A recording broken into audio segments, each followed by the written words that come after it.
మీరు ఒక సేవకుల్లాగా పనిచేయాలి కానీ ఇలాంటి బాధ్యతలు తీసుకోండి, పంచుకోండి. మీరు ప్రధానంగా 2-3 విషయాలు మనం గుర్తుపెట్టుకోవాలి.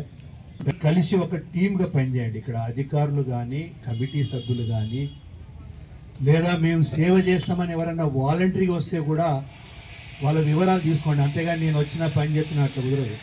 ఎన్రోల్ చేసుకోవాలి. ఎవరన్నా ఈ జాతర కార్యక్రమాలలో మేము పాల్గొంటాం, ఎక్కడ మాకు బాధ్యత అక్కడ మేము బాధ్యతను నిర్వర్తిస్తామనే వాళ్ళని మాత్రమే. అంతేగాని నేను దీంట్లో వస్తే నా వాళ్ళు వస్తారు, నా కుటుంబ సభ్యులు వస్తారు, నా బంధువులు వస్తారు, వాళ్ళని తీసుకొని పోయి అందరినీ జరుగుమని దర్శనాలు చేయిస్తాము అని చెప్పి అటువంటి వాళ్ళు మాత్రం దయచేసి వద్దండి. నేను కమిటీ సభ్యులు కూడా విజ్ఞప్తి చేస్తున్నా, ప్రోటోకాల్ వాళ్ళు తప్పితే, ఏసీపీ గారు ప్రోటోకాల్ వాళ్ళు తప్పితే మిగిలిన వాళ్ళు ఎవరైనా కూడా వాళ్ళు 100 రూపాయలు 200 రూపాయలు టికెట్ కొనుక్కొని రానియండి, లేదా మీ జేబులకి వెళ్ళి పైసలు పెట్టానా కొనియండి. అంతేగాని ఇప్పుడు ఇంతమంది ఉన్నామని నా కుటుంబం అని అంటే ఇదే పెద్ద న్యూసెన్స్ అవుతుంది.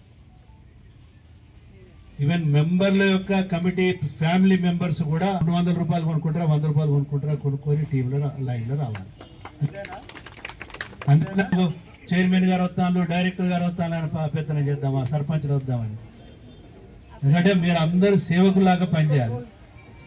అది క్లియర్గా అర్థం చేసుకోండి. వచ్చిన భక్తులకు ఎక్కడ మాత్రం ఇబ్బంది జరగొద్దు.